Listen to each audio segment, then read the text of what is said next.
Hello students, कैसे हो? बहुत अच्छे। लास्ट वीडियो में हमने एक्सरसाइज 4.2 का एक क्वेश्चन आपको कराया था और फिर आपको होमवर्क में मैंने दिया था।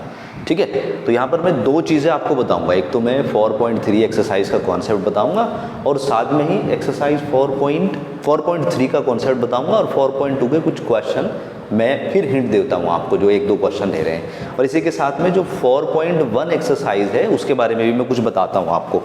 तो जैसा कि आपका, अगर आप जो सीबीएसई का नया डिलीटिंग पैटर्न के बाद जो हमारे पास सिलेबस है उसमें जो सिचुएशन वाले क्वेश्चन है वो हटा दिए हैं, लेकिन फिर भी हमें थोड़ा बहुत समझ के चलना है। जैसे 4.1 के बाद वाले जो क्वेश्चन है आप करना चाह रहे हैं तो उसको कर लीजिएगा, नहीं करना चाह रहे तब भी ठीक है। ओके, इसी के साथ 4.2 के जो बाद वाले क्वेश्चन हैं, जैसा आप देखोगे मैं दिखा देता हूँ आपको। 4.2 के क्वेश्चन नंबर 3, 4, 5, 6 जो है, इसको आप करना चाह रहे हैं तो ट्राई कर लें, ऐसी कोई ज़रूरत नहीं है। ठीक है, उन्होंने बोला है सिचुएशन वाले क्वेश्चन आपके नहीं आएंगे। तो यहाँ पर 4.2 का क्वेश्चन नंबर 1 मैंने कराया था, इसका क्वेश्चन नंबर 3 कराता हूँ मैं आपको। 4.2 क्वेश्चन नंबर 1 का जो थर्ड पार्ट है, देखो ज़रा ध्यान से। यह है हमारे पास √2x² -3x और माइनस के 10 = 0। √2x² प्लस 7x भाई, plus 7x and plus 5√2 plus 5√2। ठीक है, इसको आपको सॉल्व करना है। तो कल मैंने आपको कुछ मेथड बताया था कि भाई किस तरीके से आपको सॉल्व करना है, वही यहाँ पर मेथड अप्लाई करना है। बस क्या है कि अंडर रूट को देखकर कुछ स्टूडेंट घबरा जाते हैं। ठीक है, तो घबराया नहीं करते हैं। हमने बताया था कल आपको कि भाई x² फिर x और फिर बिना x वाली टर्म होती है, तो x² के साथ में जो टर्म है, जो कोफिशिएंट है वो, और जो बिना x वाला है वो, उन दोनों की आप मल्टीप्लाई कर दो। ऐसे करके हमने इनकी मल्टीप्लाई कर दिया। तो क्या होगा भाई, √2 और मल्टीप्लाई 5√2। ऐसे तो करोगे भाई आप। अब हमें ये पता है जब सेम अंडर रूट के अंदर जो है सेम नंबर होता है उसकी मल्टीप्लाई करते हैं तो अंडर रूट हट जाता है। तो कुल मिलाकर इसको हम ऐसे भी लिख सकते हैं कि भाई 5 × 2, क्योंकि √2 क्या बन जाएगा, 2 बन जाएगा। ऑलराइट, और फिर ये जो नंबर बनेगा कितना, 10 बन जाएगा। उसके फैक्टर करेंगे तो 5 और 2 ही आ जाएंगे। फैक्टर ही तो करेंगे ना बाद में, तो ये हो गए फैक्टर यहीं पर हमारे पास। जो भी नंबर यहाँ पर बनता है मल्टीप्लाई करके फिर उसके फैक्टर करते हैं। अब इस फैक्टर को प्लस या माइनस करके हम क्या बनाते हैं, x के साथ वाला जो नंबर है, और वो कितना है, 7। समझ गए आप? तो कुल मिलाकर मुझे इन दोनों को प्लस या माइनस करके 7 बनाना है, तो मुझे दिख रहा है प्लस करके 7 बनना ही बनना है। तो यहाँ पर कितना हो जाएगा, ये हो जाएगा √2x² प्लस, इस 7 की जगह हम क्या लिख देंगे, 5 + 2, और फिर क्या है बाद में, फिर x है तो x लगा दो, और फिर 5√2 and it is equal to 0। ऐसे लिख दोगे भैया आप, फिर अंदर मल्टीप्लाई कर लो इसकी, तो ये हो जाएगा √2x² plus 5x plus 2x plus 5√2 and it is equal to 0। Okay, अब इसमें क्या करना है आपको, शुरू वाले 2 ले लेते हैं इसमें से कॉमन, और बाद वाले 2 जो हैं इनमें से कॉमन ले लो। इन दोनों में से कॉमन क्या दिख रहा है आपको, देखो यहाँ √2 है, यहाँ पर 5 है, इसमें तो कोई कॉमन नहीं है, लेकिन यहाँ पर x² तो कम से कम x कॉमन है, तो उसको कॉमन ले लो आप। तो जैसे आपने x कॉमन लेंगे तो यहाँ पर बचेगा √2x और प्लस के यहाँ पर बचेगा 5। इसी तरह से जब इन दोनों को देखेंगे तो यहाँ पर 2 है और यहाँ पर √2 है, और हमें पता है 2 का मतलब क्या होता है। जैसे कि 2 को अगर लिखना चाहें हम तो ऐसे लिख सकते हैं, √2 मल्टीप्लाई √2 लिख सकते हैं भाई। तो यहाँ पर हम देखेंगे 2 √2 है एक तरह से ये, और यहाँ पर 1 √2 है, तो इन दोनों में से √2 को आप कॉमन ले लो। तो क्या बचेगा यहाँ से भाई, 2 √2 है, 1 √2 आपने बाहर ले लिया है, तो 1 √2 रह गया है, और x और प्लस के यहाँ पर कितना, 5 and it is equal to 0। हमेशा याद रखना ये जो ब्रैकेट बनेगा पहले वाला और दूसरे वाला, ये बिल्कुल सेम टू सेम होना चाहिए, प्लस माइनस भी चेंज नहीं होना चाहिए। देखो इक्वल बन गया। अब क्या करेंगे आप, इसको 1 मान लो, इसको 2 मान लो, दोनों में से ये ब्रैकेट को कॉमन ले लो बाहर, √2x एंड प्लस के 5। तो क्या बचेगा, जब इसको यहाँ से मैंने बाहर ले लिया तो x रह गया, इसमें से इसको मैंने बाहर खींच लिया तो क्या रहा मेरे पास, प्लस के √2 और it is equal to 0। Okay, अब एक बार इस ब्रैकेट को 0 रख लो, एक बार इसको रख लो। तो यहाँ पर क्या करेंगे हम, पहली कंडीशन में √2x + 5, √2x + 5 is equal to 0, एक तो ये हो गया, और दूसरा कितना भाई, x + √2, x + √2 is equal to 0। और बस x की वैल्यू निकाल लो। आ गई भाई x की वैल्यू आपकी, हाँ इसी तरह से आ गई बस x की वैल्यू।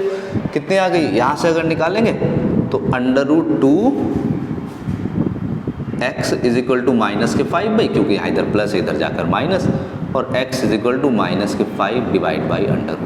एक तो आंसर ये आ गया, तो भाई या तो ये होगा आंसर, और या दूसरा आंसर क्या हो सकता है यहाँ से कि x इज इक्वल टू, ये इधर प्लस है इधर जाकर माइनस के √2। कर लोगे भाई इस तरीके से। तो ये आपके जो 5 क्वेश्चन है आप इनको आराम से कर लें भाई। तो पहला तो मेरा टास्क कंप्लीट हो गया है, ठीक है। दूसरा मैंने ये बता दिया कि सिचुएशन वाले क्वेश्चन करना चाहो तो कर लो, अच्छी बात है भाई, करना चाहिए आपको, और नहीं करना चाह रहे तो भाई आपकी मर्जी है, ना करो चाहे। अब उसके बाद जो अगला कॉन्सेप्ट मैं बताता हूँ अगली एक्सरसाइज का, ठीक है। तो अब इसके जो पता कौन से कितने कितने क्वेश्चन करने हैं आपको, यहाँ पर क्वेश्चन नंबर 1 के ये सारे पार्ट कर लो बस आप। चलो अब अगली एक्सरसाइज पर चलते हैं 4.3 पर। 4.3 में एक नया कॉन्सेप्ट आएगा। आपने क्या देख रहे हो, आप देख रहे हो कि क्वाड्रेटिक इक्वेशन को आप सॉल्व कर रहे हैं। तो क्वाड्रेटिक इक्वेशन को एक तो सॉल्व कर रहे हैं आप फैक्टर करके, याद रखेंगे इक्वेशन को, जो क्वाड्रेटिक इक्वेशन है इसको पहला मेथड मैंने आपको सिखाया फैक्टर करके। अब दूसरा मेथड मैं आपको सिखाने वाला हूँ होल स्क्वायर बनाकर कैसे सॉल्व करोगे आप, ठीक है। जैसा कि आप एक्सरसाइज 4.3 को अगर देखेंगे, अब देखो ज़रा बुक में देखो भाई अपनी 4.3, तो यहाँ पर जब पहला क्वेश्चन देखेंगे उसने बोला है find the roots of the following quadratic equation if there exist by the method of completing whole squaring method. तो कंप्लीटिंग होल स्क्वायरिंग मेथड ये दूसरा मेथड आ गया है। चलो इसको भी सीखते हैं, मैं इसको मिटा देता हूँ। कंप्लीटिंग होल स्क्वायरिंग मेथड तो कितना आसान है, ये बहुत ही ज़्यादा आसान।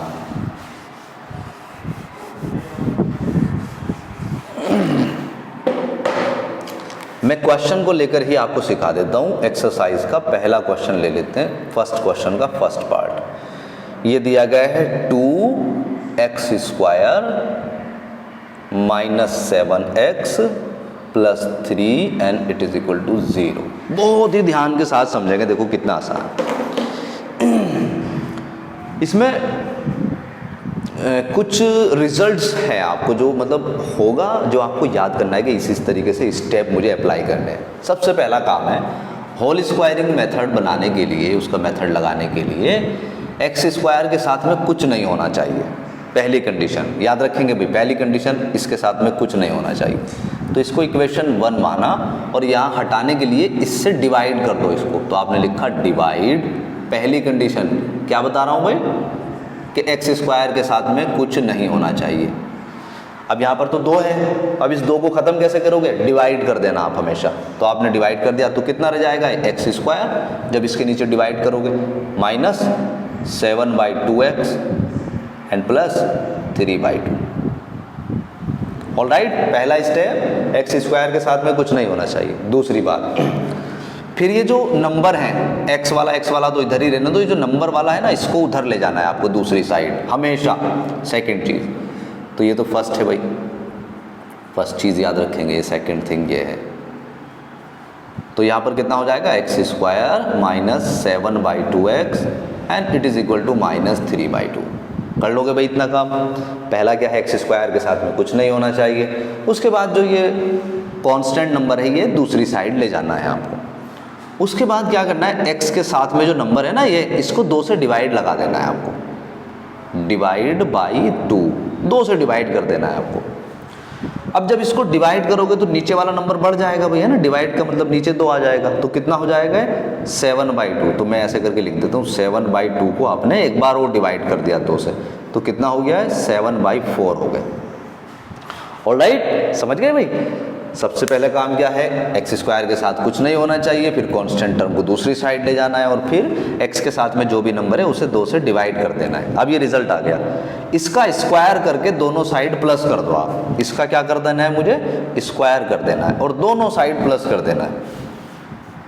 तो x square minus 7/2x and plus 7/4 का होल स्क्वायर, इधर भी कर दिया प्लस और भाई इधर भी कर दिया प्लस। कर लोगे इतना काम, बिल्कुल हो जाएगा सर, इतना तो कर लेंगे आराम से। 3 स्टेप भी तो बताया आपने, मैंने कहा भाई 3 स्टेप ये लगा दो। अब उसके बाद क्या करना है, उसके बाद बस आपको ये साइन देख लेना है, जो एक्स वाला है ना ये नंबर, इसका साइन क्या आ रहा है। जैसे यहाँ नेगेटिव आ रहा है, हो सकता है यहाँ पॉजिटिव हो, ओके, तो यहाँ पर नेगेटिव आ गया। बस इतना काम करना है आपको। और फिर पता क्या लिख देना है, बस ये लिख देना है, ये आपको ये लिख देना है, ये जो स्क्वायर वाले टर्म है ना, इनका स्क्वायर हटा देना है आपको। ये दोनों वाले जो लेफ्ट साइड में, दोनों का स्क्वायर हटा दिया हमने, तो कितना रह गया, यहाँ पर x रह गया और यहाँ पर कितना रह गया भाई 7/4 रह गया। और ये जो बीच में साइन है ना, अगर ये माइनस है तो यहाँ पर माइनस लगा दो और अगर ये प्लस है तो यहाँ पर प्लस लगा दो। कर लोगे इतना काम। और ये जो स्क्वायर हटाया था ना, अब इनका होल स्क्वायर बना लो आप ऐसे करके, बस। तो ये पूरा रिजल्ट ये बन गया। इट इज इक्वल टू, इसको आप सॉल्व कर लो बस, 3/2 और ये कितना हो जाएगा 7 7 49 और ये कितना भाई 4 4 16। कर लोगे भाई इतना काम तो? हाँ सर कर तो लेंगे, लेकिन सर आप ये क्या रटवा क्यों रहे हो, हमें तो समझा तो कुछ भी नहीं रहे हो आप। मैंने चलो भाई ठीक है, समझ भी लेते हैं क्या करा भाई हमने। तो देखो आपने क्या है, आपने छोटी क्लास में एक फॉर्मूला पढ़ा था, a² + b² - 2ab, ठीक है। तो ये फॉर्मूला ये खुद ब खुद बन रहा है यहाँ पर। सर कैसे बन रहा है दिखाओ ज़रा।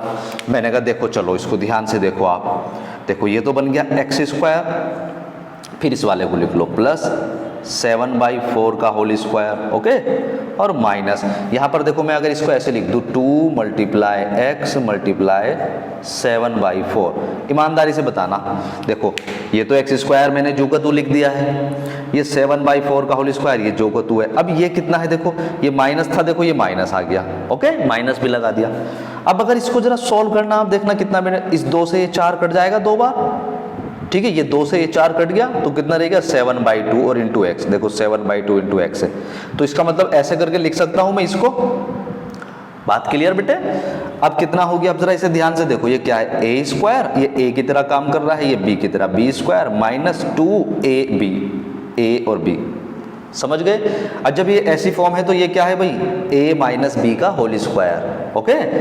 नहीं आ रही बात समझ में, लो और समझा देता हूं मैं ना, चलो यही लिख लेता हूँ। जैसे कि a - b का होल स्क्वायर होता है तो उसको क्या लिखते हैं हम, a² + b² एंड माइनस के 2ab। कंपेयर कर लो अब जरा, देखो इसको, पहले मैं देख लेता हूँ कैमरे में दिख रहा है या नहीं है।